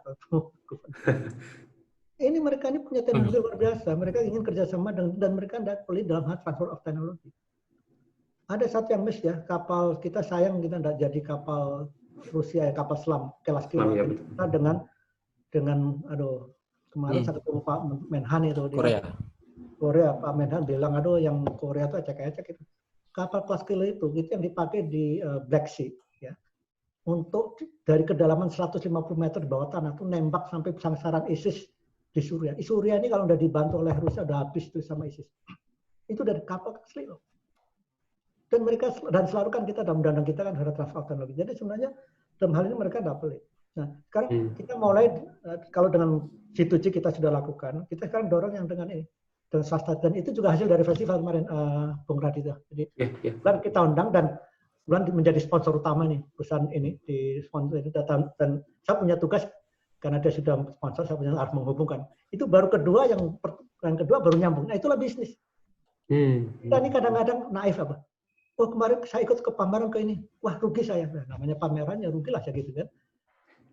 Tapi betul ini yang kadang dilupakan. Kan, nah penjajah makanya kemarin semua UMKM yang ikut lebih 2 kali ikut festival itu dapat order. Ya, semua dapat order. Baju yang dipakai selama kita ada namanya fashion show ya kemarin kita undang Ferry Sunarto desainer kita. Semua baju yang dipakai oleh peragawati model Rusia itu satu pun tidak ada yang tersisa. Ada staf saya, staf ekonomi ini ketua panitia pakai baju batik yang dari Jawa Timur itu, Jawa Barat ya. Disuruh buka mau dibayar. Jadi bilang ya ada dikasih ini saya beli untuk saya kok. Ini kejadian benar. Jadi ternyata setelah kita ya cekokin ya dengan mereka luar biasa. Saya kan nggak kenal batik kita ya. Kalau kita batik itu menyelesaikan maunya Pak nah model Bung Raditya ini baju termasuk color yang sangat populer di Rusia nih, yang soft. Ya, mungkin karena di Estonia tahulah dekat dengan Rusia. Ini iya, jadi bajunya memang saya pilih yang ini. Ya, ini tema-tema yang kalau kita tidak pernah pameran kita tidak tahu. Ya. Nah, ada namanya market behavior gitu kan, kita harus datang. Jadi saya kira sudah saya jawab industri itu. Ya, terima kasih Pak. Ini ada Pak Mutakin ya Pak? Pak Mutakin sudah bisa bergabung ya. Silakan Pak Mutakin. Pak Mutakin ini ketua departemen. Selamat siang. Selamat siang Pak. Ini selamat apa siang ini ya? Sore. Ini jam 11. Oh, selamat siang Pak ya. Puasa Pak Jawa Pak, nanti jam 9 berbuka. Iya Pak, sehat selalu Pak ya. Amin. Baik, ini kan ada satu hal yang menarik. Mungkin ini di luar COVID, terlalu sering kita bicara COVID ini. Kita bicara relasi aja, hubungan. Sejauh pengamatan dari Pak Wahid nih kan ada sesuatu yang menarik. Kebetulan saya ngajar Middle East Pak ya, Timur Tengah ya. Oh iya. Mata kuliah yang saya ajar itu kan relasi yang sangat fluktuatif antara Turki dengan Rusia itu ya. Tahun 2019 itu Turki itu mengadakan latihan perang di Laut Hitam itu kan. Nah, selain juga di Mediterranean juga di Laut Hitam. Yang itu memang dalam sejarahnya kan nggak pernah Turki melakukan latihan militer semacam itu dalam sejarahnya, tapi dia melakukan latihan itu di kawasan tersebut. Nah, ini kalau dilihat dari perspektif Bapak terkait dengan dinamika hubungan Turki dengan Rusia ini seperti apa, Pak? Wah, ini menarik sekali. Kemudian dikomparkan dengan relasinya dengan Indonesia dalam hal ini. Ya, sama-sama negara Muslim besar, segala macamnya gitu kan. Mungkin kalau kedekatannya memang Rusia-Turki berbatasan gitu ya, tapi Rusia-Indonesia kan nggak secara langsung. Nah, ini bagaimana membandingkan di antara kita? Iya, terima kasih Pak Hakim ya, terima kasih. Tadi saya indulge sedikit Pak, kita sebenarnya punya traditional relation yang cukup bagus dengan Rusia. Cuman karena distant juga dan kita tidak banyak memanfaatkan, apalagi setelah Orde Baru itu kan completely kita melihatnya ke barat ya. Turki ini menarik sekali karena pertama negeri Muslim ya, tapi jangan lupa Rusia juga punya 24 juta Muslim. The biggest Muslim population in Europe itu adalah Rusia. Ya. Sekarang ini ada, lalu sekarang ada 8.000 masjid ya sejak zaman Putin. Jadi orang menganggap Putin ini sangat religius sebenarnya. Jadi dia tidak pernah masuk sebagai anggota Partai Komunis. Dia adalah KGB, ya, profesional. Dan ibunya seorang ortodoks yang yang konservatif, bahkan dia dibaptis sebenarnya itu. Dan 91 itu hanya berapa ratus masjid ya, sekarang 8.000 di seluruh Rusia. Dan saya selalu kalau ke daerah kalau ada masjid saya datangin, mereka luar biasa apresiasinya. Nah, Turki ini satu adalah anggota NATO. Ya. Dan hubungan Turki dengan Rusia itu juga on off seperti kita dengan Australia gitu ya. Tiba-tiba dekat sekali, tiba-tiba kritikal sekali. Pernah kan jet Rusia ditembak. Iya. Ya. Kemudian apa yang dilakukan? Saya lupa tanggapan ya 2 tahun yang lalu mungkin ya. Nah, apa yang dilakukan? Akhirnya apa? Turis Rusia di stop. Matilah itu. Karena 3,5 juta turis Rusia ke Turki di Istanbul dan banyak kosong semua itu. Tapi hebatnya apa? Mereka punya hotline yang luar biasa ya, antara Erdogan dan Putin itu kontak-kontakan, dan Erdogan datang paling banyak kepala negara datang ke Moskow adalah Erdogan. Akhirnya baik sekali ya. Kemudian terakhir kan Turki disanksi sama mereka ya karena membeli S-400. Nggak peduli Turki itu. Jadi sebenarnya kita ini harusnya punya leverage yang lebih bagus sebenarnya. Kita banyak sama lah, artinya kita jangan mudah digertak. Kita kan independent country. Turki ini yang coba NATO beli S-400. Dan dia sudah diancam dan sudah disanksi, dia tidak masalah, dia tidak bisa. Karena juga dia punya leverage yang luar biasa. Kenapa? Amerika perlu Turki. Amerika kan perlu Indonesia juga, negeri yang sangat besar, gitu kan. Dibandingkan negeri ASEAN yang lain, kita sangat strategis gitu. Nah, tapi kita nih mungkin terlalu banyak dulu jadi good boy gitu ya. Jadi selalu iya aja gitu. Nah, Turki bisa menjadi salah satu contoh. Nah, kemudian masalah terorisme. Ini banyak sekali mereka nih ada disagreement sebenarnya antara Rusia dengan Turki ya. Karena kan Turki juga punya perbatasan ya yang dianggap pemberontak oleh Turki juga kadang-kadang dianggap sebagai kayak Kurdi misalnya sebagai pahlawan artinya punya yang antinya ISIS seperti itu. Jadi tapi dengan hotline yang bagus ya. Hampir semua masalah itu bisa segera diselesaikan. Sekarang turis Rusia sudah mulai masuk ke sana, juga tidak ada masalah ya. Dan juga Rusia ini, Turki ini sangat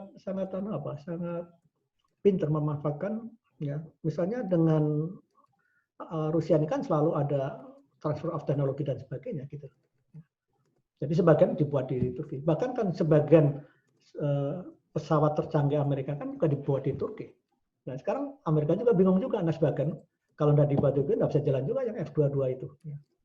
Jadi kalau menurut saya kunci memang hotline itu penting. Ya. Terkait dengan Rusia misalnya, Pak Jokowi ini punya hotline. Ya. Kemarin sebenarnya waktu kasus COVID ya, Rusia belum parah ketika itu. Sudah ada kontak, tiba-tiba Rusia lebih parah dari kita. Walaupun sebenarnya Rusia sudah memberikan bantuan 2 kali sebenarnya ke Indonesia. Jadi sangat efektif tuh kontak antar ya tingginya ini yang sebenarnya yang kita bangun juga dengan Rusia karena kita sebentar lagi akan menandatangani strategic partnership. Jadi ini satu level. Kemarin saya dicecer mengenai strategic partnership itu biasa aja. Saya bilang enggak biasa karena itu menjadi fondasi bagi kerjasama yang lain. Saya beri contoh mengenai Salam di Australia misalnya dengan kita tanda tangan itu ada pertemuan summit yang reguler. Semua ini permasalahannya kalau udah summit kan bisa selesai sebenarnya. Kemudian juga antar menteri, misalnya kita dengan Australia ada 2x2. Jadi ada menteri luar negeri, menteri pertahanan, kita juga menteri luar negeri pertemuan setiap tahun gantian. Ya. Nah sekarang ini sudah ada 6 atau 8 mekanisme, tapi ya masih antar kementerian dan sebagainya. Nah kalau ada strategic partnership itu sebagai satu dorongan. Ya. Kemudian kita juga kita sudah menandatangani Memorandum of Cooperation dengan Euro-Asian Economic Union. Itu kemarin tanda tanya dengan EC ya. Ini strategis sekali kenapa? Permasalahan perdagangan kita itu tidak naik-naik karena itu. Vietnam yang satu-satunya negara yang sudah menandatangani, sekarang tertinggi dan menurut saya tanya pada Dubes Vietnam, setelah tanda tangan naiknya 30% dengan perdagangannya dengan Rusia. Gimana kita mau kompetisi dengan Vietnam kalau per furniture kita kena pajak 18-20%? Vietnam 0%, gimana kita mau compete?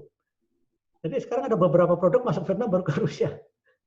Nah untuk itu makanya kita saya ngotot, sayang ya kemarin harusnya Maret kemarin negosiasi pertama dengan Rusia, sayang ada COVID lagi gitu. Tapi kemarin kita akan coba ya dengan virtual ya antara Kementerian Perdagangan, teknis dengan ini. Karena once ini masuk, produk kita akan lancar masuk ke Rusia dan kita saling membutuhkan Pak Mustaqim. Jadi kita membutuhkan, kemarin saya cerita, kita membutuhkan grain, gandum. Karena kita nanam gandum, kita perlu 12 juta. Saya bilang Indonesia the second biggest eater of noodle in the world. Kita ini pemakan mie terbanyak nomor 2 di dunia setelah Cina. Tapi kita tidak punya, kita impor. Nah, kita sekarang impor dari Rusia, mereka senang. Nah, dari Rusia mereka impor palm oil karena mereka tidak punya palm oil.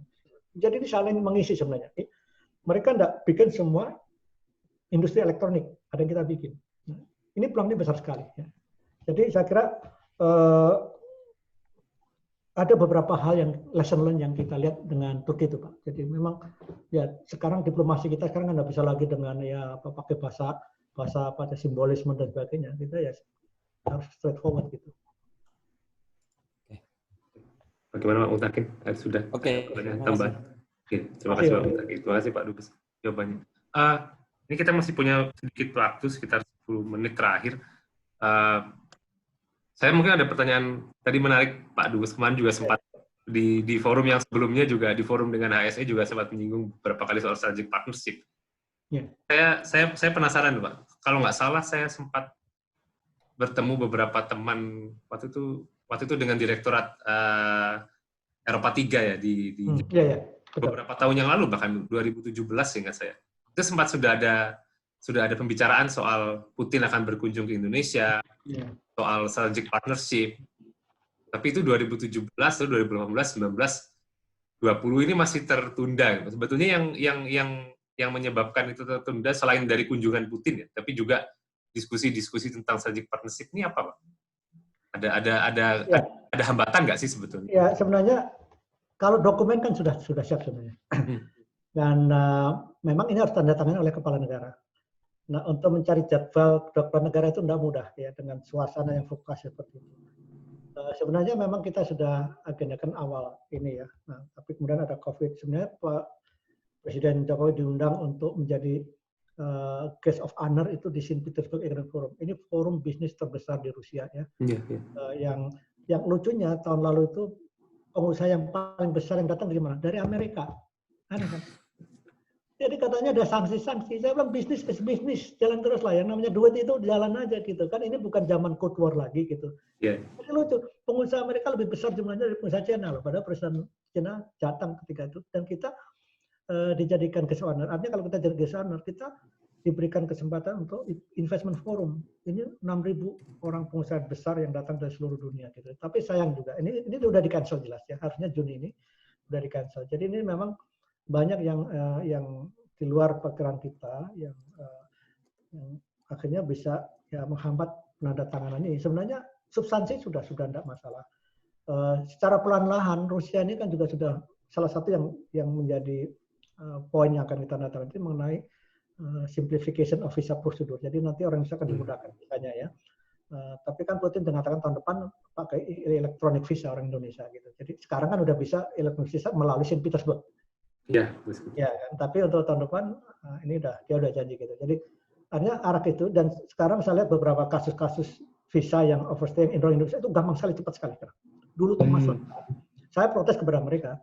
Saya bilang sekarang coba orang Indonesia ke Rusia setelah kita festival ini kan Rusia dikenal ya. Dari 5.000 sekarang tahun lalu udah 30.000, artinya naik 6 kali kan orang Indonesia. Itu dengan visa yang sulit dan mereka memberikan visa kan sesuai dengan tiketnya kan. Nah, pernah kejadian, berapa kali kejadian terakhir apa? Hari terakhir dia kecopetan. Dan dia kan harus ngurus, berarti dia waktu terbang itu kan sudah overstay. Ya kan? Dan itu dulu masalahnya ribet sekali. Dan saya bilang itu bukan karena kesalahan orang kita. Tapi sekarang udah cepat sekali. Kita punya hubungan dengan konsuler di sini dan udah cepat mereka adapter lah. Walaupun memang kalau sudah undang-undang kan, undang-undangnya masih di situ kan susah, nggak bisa kita ini kan. Nah, itu kejadian di lapangan sebenarnya banyak sekali kemudahan-kemudahan. Ini termasuk kawan-kawan kita yang banyak masalah sekarang. Dadak-dadak visa ini cepat sekali. Bahkan ini yang kasus yang kita titipkan pada Aeroflot itu juga mereka cepat sekali dalam 1 hari izinnya udah keluar. Saya kira di lapangan kita sudah mulai, tapi memang dengan adanya itu nanti ada satu mekanisme hubungan yang baru lagi ya, yaitu misalnya dengan tingkat summitnya lebih teratur. Kemudian selama ini kan kita misalnya hanya satu menteri ekonomi misalnya dengan pembangunan di sini ya. Saya kira kita bisa satu integrated karena kadang-kadang satu permasalahan itu menyangkut beberapa kementerian, jadi selesai di situ. Nah ini makanya saya, ya mereka bilang wah itu kan biasa komprehensif partnership macam-macam itu di paper aja. Kalau saya nah, ini karena ini landasan dasarnya gitu. Kita sekarang dengan Australia misalnya udah tanda tangan FTA juga kan. Bentar lagi kita ekspor Innova ke Australia kan. Dulu mereka ambil dari Thailand karena Thailand udah ada FTA lebih murah. Nah sekarang Indonesia lebih dekat kan.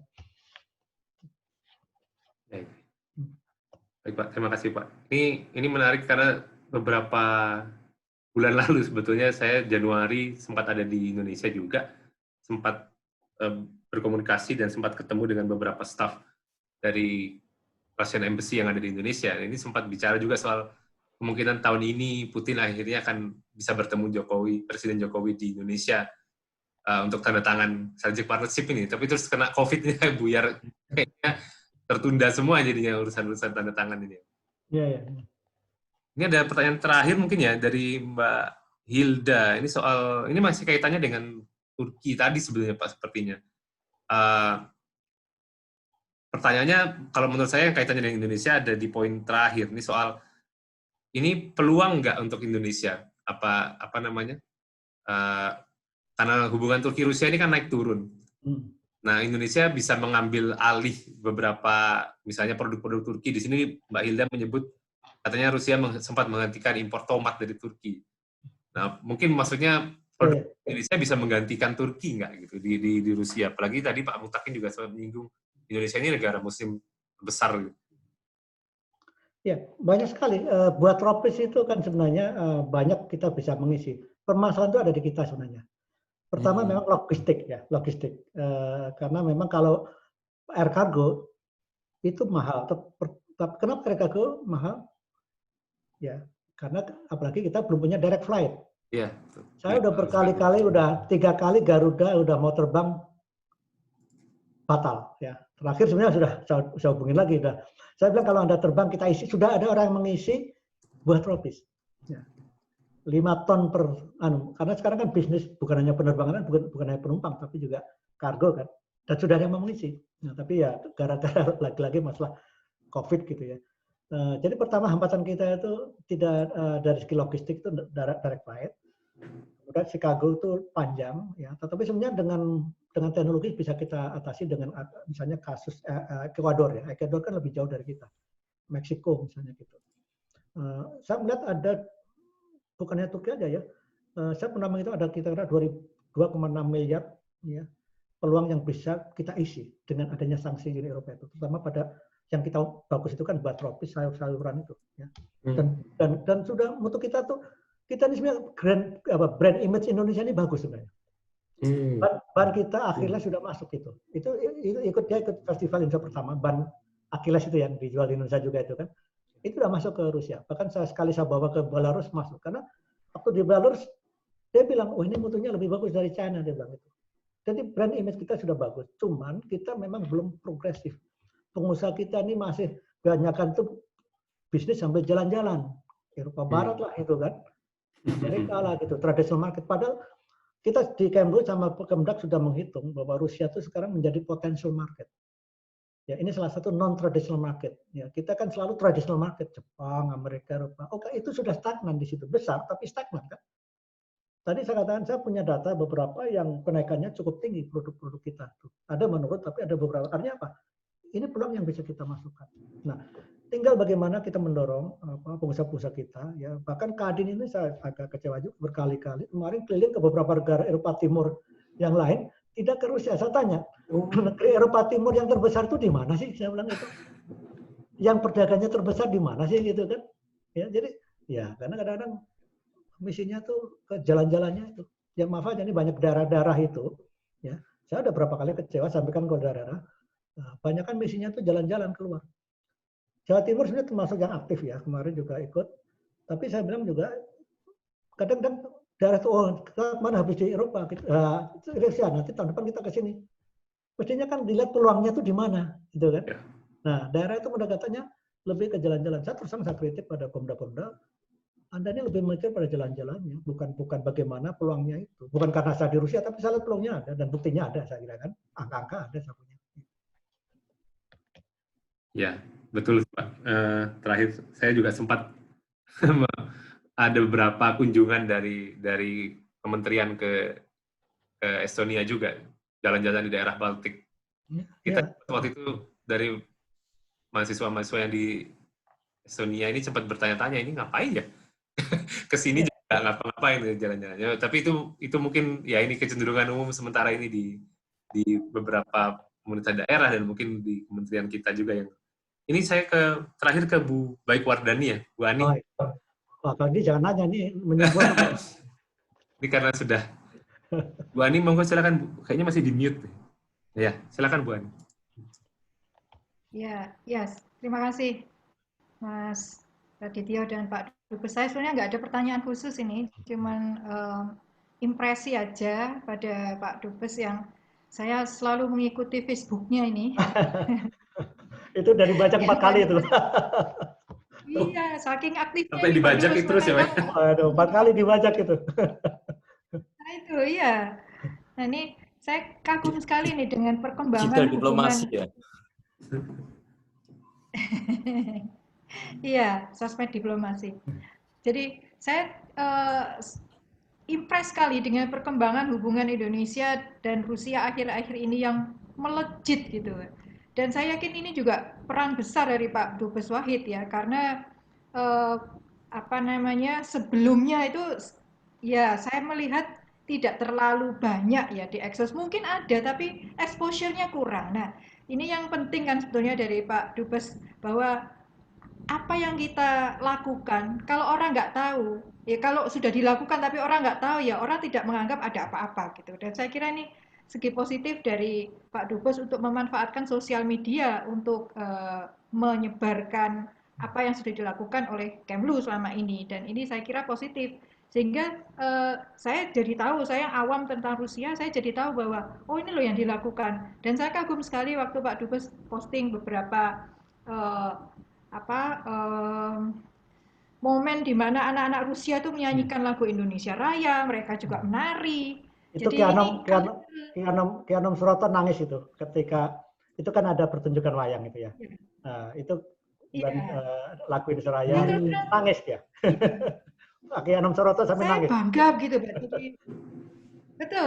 Saya sendiri bangga di sini. Jadi ternyata sampai seperti ini gitu. Dan ini kan poin penting gini dari kemajuan hubungan Indonesia Rusia yang harus terus kita pupuk. Dan saya kira ini adalah modal bagus juga bagi kita, karena di samping hubungan-hubungan dagang, hubungan-hubungan politik yang lain, saya kira faktor budaya ini adalah salah satu modal penting kita untuk bisa lebih dekat kepada Rusia. Nah, saya berharap nanti ini, saya dengar Pak Dubes mau selesai nih bulan Juni. Iya, mau pensiun. Mudah-mudahan ini penerusnya Pak Dubes juga melakukan hal yang sama. Ya, melakukan hal yang sama sehingga masyarakat kita jadi lebih tahu tentang Rusia dan tidak terjebak pada image-image masa lalu yang menganggap Rusia itu masih seperti Uni Soviet dulu gitu. Jadi kan saya kira ada pandangan umum di Indonesia yang seperti tadi Pak Dubes sudah kemukakan di depan, bahwa Rusia ini masih seperti Soviet zaman dulu, yang komunis, yang totaliter, yang tidak ramah pada Muslim dan sebagainya. Nah, semua ini kan harus kita hapus dari memori buruk orang-orang Indonesia. Yang adalah saya kira tugas besar dari setiap diplomat Indonesia yang di Rusia. Dan saya apresiasi apa yang sudah dilakukan oleh Pak Dubes selama ini. Saya bangga dengan perkembangan hubungan kita yang sangat baik dengan Rusia, sehingga ini merupakan salah satu poin penting dari kemajuan hubungan Indonesia dengan Rusia. Itu saja Pak Dubes, terima kasih atas semua yang sudah dilakukan Pak Dubes. Mudah-mudahan semua ini ada manfaatnya.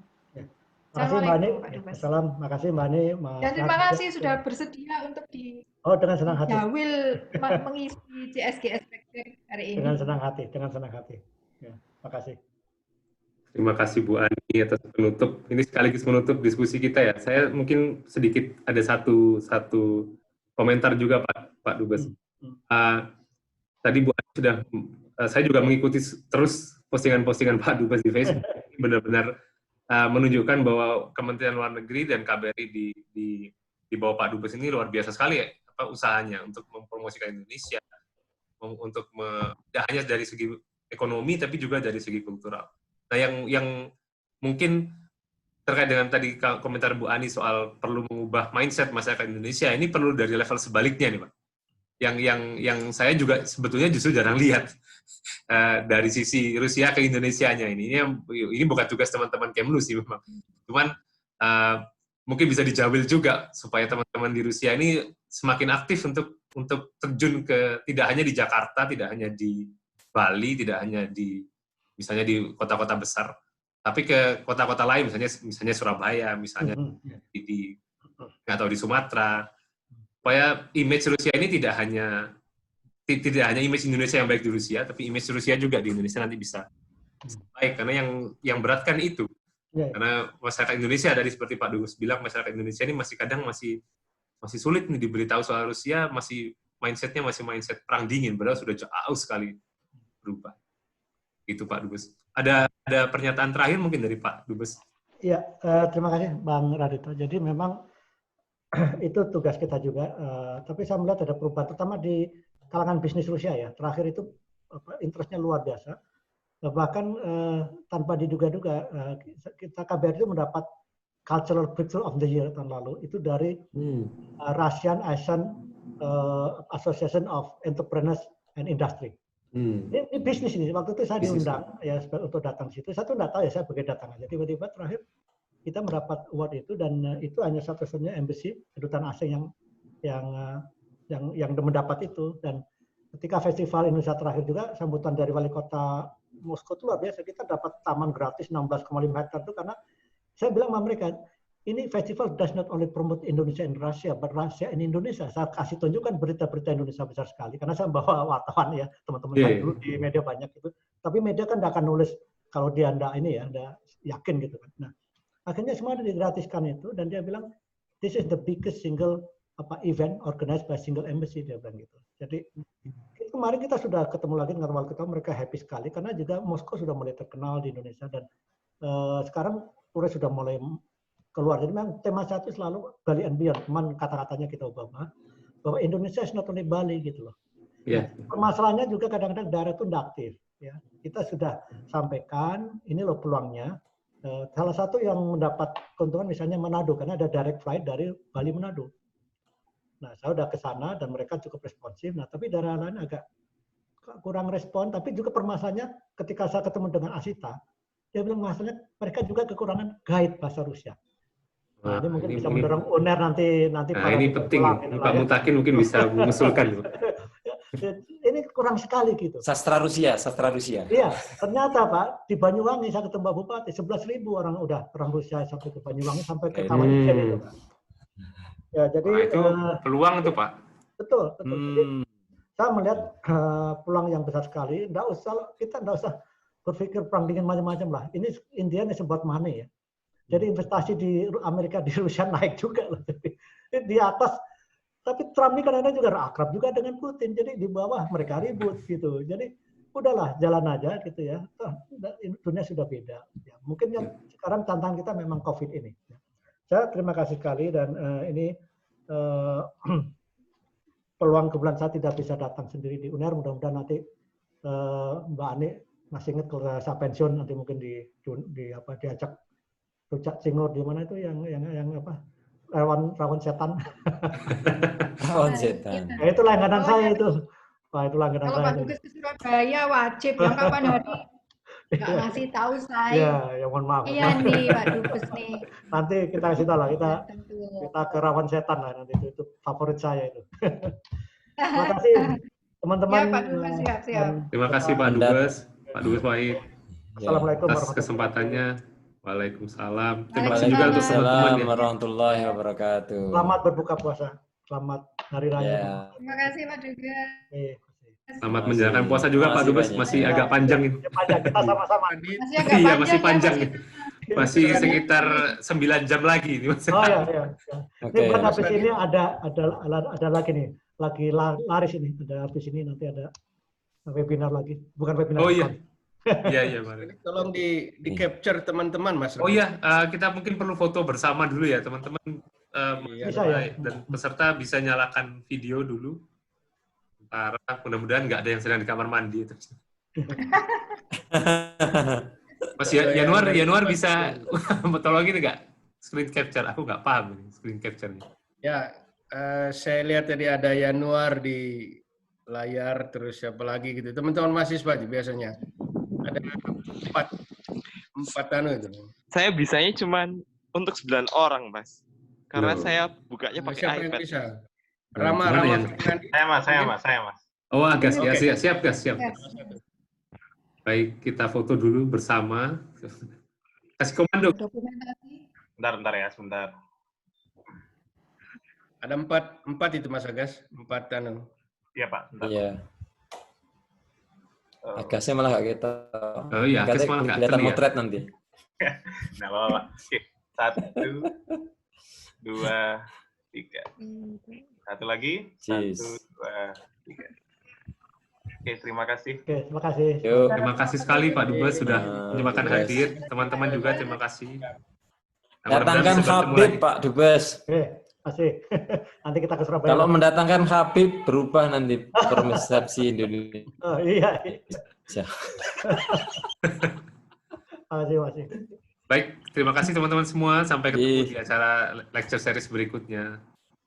Yuk. Pak Dubes jangan bosan diundang lagi ya Pak Dubes. Pak Dubesnya kayaknya udah pergi ya, Bu. Udah live ya. Iya. Oke. Kasih. Iya. Kasih.